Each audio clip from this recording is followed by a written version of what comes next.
जय हिंद दोस्तों, स्वागत है आपका आपके अपने परिवार आदित्य रंजन टॉक्स में। और मेरे भाई, आप लोगों की काफ़ी ज़्यादा डिमांड थी कि सर आप आरपीएफ, एसआई और कांस्टेबल के लिए एक स्ट्रेटजी और गाइडेंस वीडियो लेकर आइए।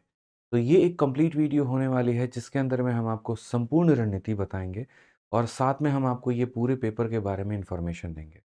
पहली बात, यहाँ पर आरपीएफ एसआई का इस बार कितना वैकेंसी आया है, पेपर भरने की तिथि क्या-क्या है, सिलेक्शन का प्रोसीजर क्या है, ठीक है? इसके अलावा क्या-क्या इसमें फॉर्मेट होते हैं, कितना पेपर देना होता है, क्या फिज़िकल है कि नहीं है तो महिलाओं के लिए कितना, लड़कों के लिए कितना, पिछली बार का कट ऑफ कितना गया था, आपका सिलेबस क्या है और कौन-कौन सी किताबें आपको पढ़नी चाहिए कि आपका सिलेक्शन होगा।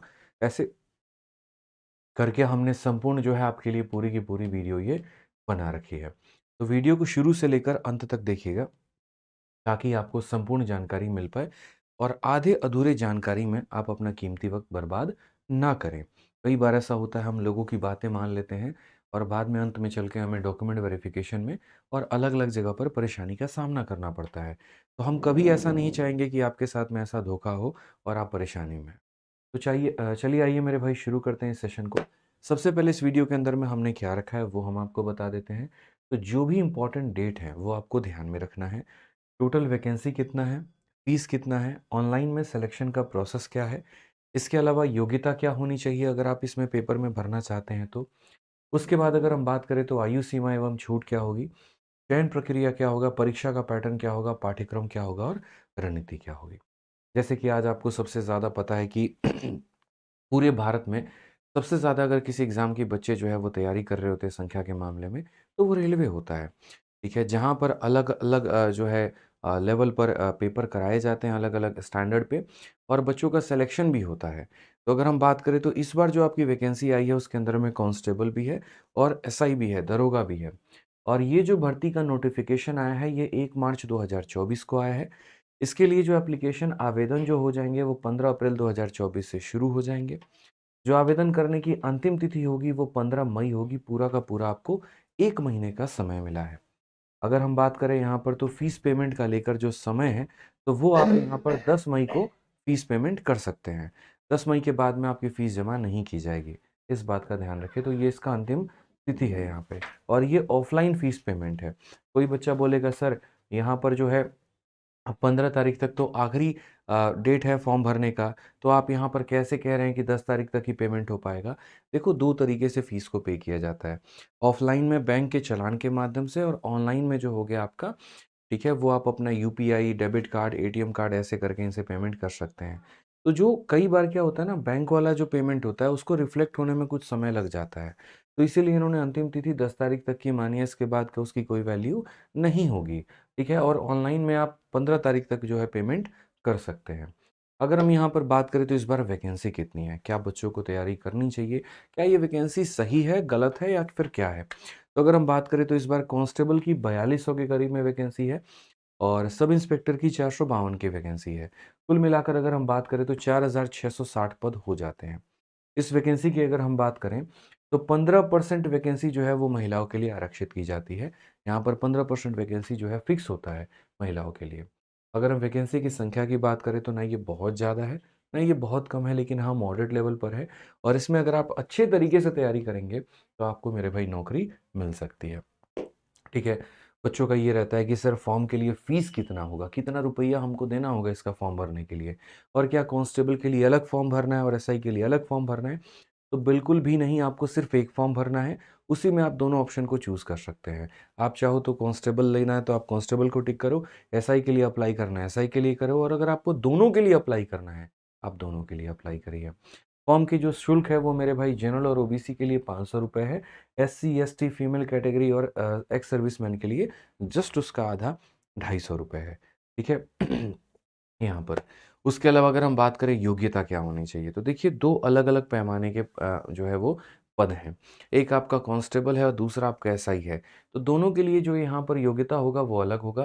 कांस्टेबल के लिए 10वीं क्लास के जो लोग हैं वो पास मेरे भाई अप्लाई कर सकते हैं और ये बहुत बड़ी अपॉर्च्युनिटी है। जितने बच्चे पूरे भारत में 10वीं कर चुके हैं, उनके लिए एक बहुत ही सुनहरा मौका है यहाँ पर रेलवे में कांस्टेबल में अप्लाई करने का और कांस्टेबल के पद को हासिल करने का।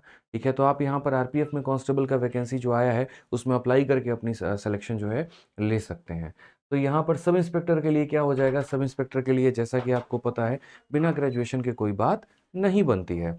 आप या तो बीटेक किए हो, या आपने ऑनर्स किया हो, या आपने कोई भी डिग्री ली हो लेकिन ग्रेजुएशन के बराबर की हो और एक प्रतिष्ठित यूनिवर्सिटी से हो, कोई लोकल सड़क छाप यूनिवर्सिटी ना हो, कोई फर्जी ना हो, क्योंकि बाद में डॉक्यूमेंट वेरिफिकेशन में आपको छांट दिया जाएगा। ठीक है। इसके अलावा लोगों के मन में चिंता रहती है कि सर इसकी आयु सीमा क्या होगी? कितने वर्ष तक के लोग इसमें अप्लाई कर सकते हैं? तो मेरे भाई सबसे पहले कांस्टेबल कहाँ से शुरू हो रहा है? 10वीं लेवल से।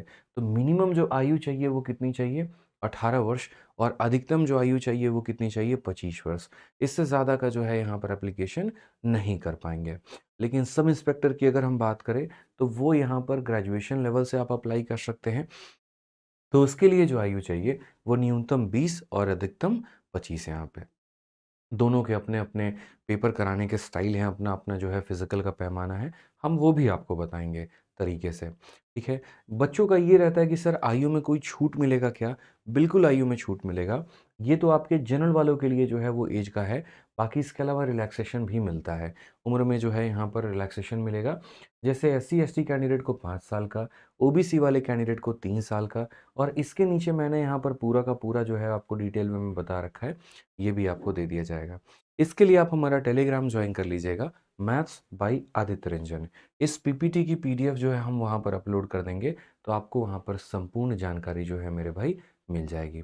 ठीक है? किसी को अगर कहीं पर भी कोई भी डाउट होगा, तो टेंशन मत लो, स्क्रीनशॉट लेने की ज़रूरत नहीं है, ना ही नोट्स बनाने की आवश्यकता है।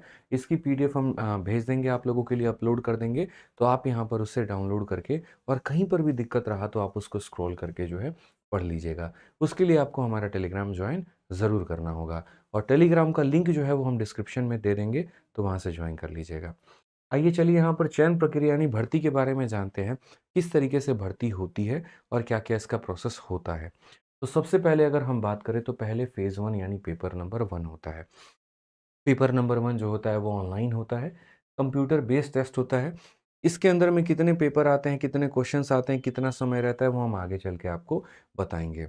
सबसे पहले आपको फ़ेज़ 1 देना होगा। उसके बाद में अगर हम बात करेंगे तो फिर आपका फ़िज़िकल का एक पेपर होता है। इसमें मेंस नाम का कोई पेपर नहीं होता, एक पेपर आपको देना है, आपको उसमें बढ़िया स्कोर करना है और उसके बाद में आपको अपना फ़िज़िकल जो है वो पास करना है। फिज़िकल में यहाँ पर 2 चीज़ें मैंने रखी है, एक पीईटी मैंने रखा है और दूसरा मैंने क्या रखा है तो पीएमटी रखा है। पीईटी का मतलब फिज़िकल एंड्योरेंस टेस्ट मतलब शारीरिक क्षमता आपकी कि कितना आप दिखते हैं, क्या कद-काठी है आपकी, ठीक है? ये सारी बातें और मतलब फिज़िकल मेज़रमेंट टेस्ट में वही आ जाएगा कि आपकी कद-काठी ये सारी देखी जाएगी और एफिशिएंसी में आपको ये देखा जाएगा आप कितना भाग सकते हैं और ये सारी बातें, वो हम आपको डिटेल में आगे बताएँगे। और लास्ट में आपका डॉक्यूमेंट वेरीफ़ाई किया जाता है और आपको आपके हाथ में आपकी नौकरी दे दी जाती है। मुबारक हो, चलिए मिठाई खिलाइए। लेकिन ये इतना आसान भी नहीं है जितना आप सोच रहे हैं। अगर आप पेपर 1 के ऊपर में नज़र डालें, तो जो हमने यहाँ पर कहा पेपर नंबर 1 यानी फ़ेज़ नंबर 1 उसमें अंदर में आपके यहाँ पर 3 सब्जेक्ट ये पूछे जाते हैं। जनरल अवेयरनेस यहाँ पर पूरा का पूरा जीएस, उसके बाद में यहाँ पर मैथ्स और उसके बाद में यहाँ पर रीज़निंग। सबसे बढ़िया बात यहाँ पर ये होती है रेलवे की तैयारी कर रहे छात्रों के लिए कि यहाँ पर उनके लिए इंग्लिश जो है वो बहुत ज़्यादा महत्वपूर्ण नहीं होता है। कहने का मतलब ये है, जैसे आप देखेंगे तो रेलवे में ज़्यादातर बच्चे बिहार और यूपी की तैयारी करते हैं और उनकी अंग्रेज़ी काफ़ी जो है वीक होती है। तो उनके पास में एक बहुत बड़ा अपॉर्च्युनिटी होता है रेलवे का फॉर्म अप्लाई करने का। इसलिए अगर आज के समय हम पटना में ही बात करें, तो 80 से 90% जनरल कॉम्पिटिशन की तैयारी कर रहे छात्र रेलवे के पेपर को अप्लाई करते हैं और इसमें क्राउड कटता भी नहीं है। कहने का मतलब रेलवे वाले बच्चे जो हैं बहुत कम ऐसे होते हैं जो एसएससी में जाते हैं, लेकिन एसएससी वाले बच्चे रेलवे दे सकते हैं क्योंकि उनके लिए तो फ़ायदा है। एक सब्जेक्ट ना फ़ोकस करके बाकी 3 के ऊपर में फ़ोकस करना है। तो कई बार कॉम्पिटिशन इसके कारण भी बढ़ जाता है। क्योंकि एक ओपन प्लेटफ़ॉर्म हो जाता है, जहाँ पर हर वर्ग के लोग जो है इसके अंदर में आके पेपर दे सकते हैं। ठीक है? तो ये थोड़ा ध्यान रखना है पढ़ाई करते वक़्त में। तो अगर हम बात करें जीएस के तो 50 क्वेश्चन होंगे, मैथ्स के 25, रीज़निंग के 25। हर एक जो सवाल होगा 35-35 सॉरी। हर एक सवाल जो होगा यहाँ पर वो आपके 1-1 नंबर का होगा। तो 50 सवाल 50 नंबर के, 35-35 सवाल 35-35 नंबर के, 120 सवाल 120 नंबर और यहाँ समय कितना दिया जाता है तो 90 मिनट। 90 मिनट के अंदर में आपको 120 सवाल जो है वो पूरे करने हैं। ठीक है? अब यहाँ पर देखिए, अगर आप कोई क्वेश्चन गलत करेंगे तो क्या होगा? तो इसमें थोड़ी नेगेटिव मार्किंग ज़्यादा होती है। 1/4 की जगह पर 1/3 होती है। यानी 30 सवालों का जो है, अगर आपने गलत किए तो आपके 1 नंबर कट जाएँगे।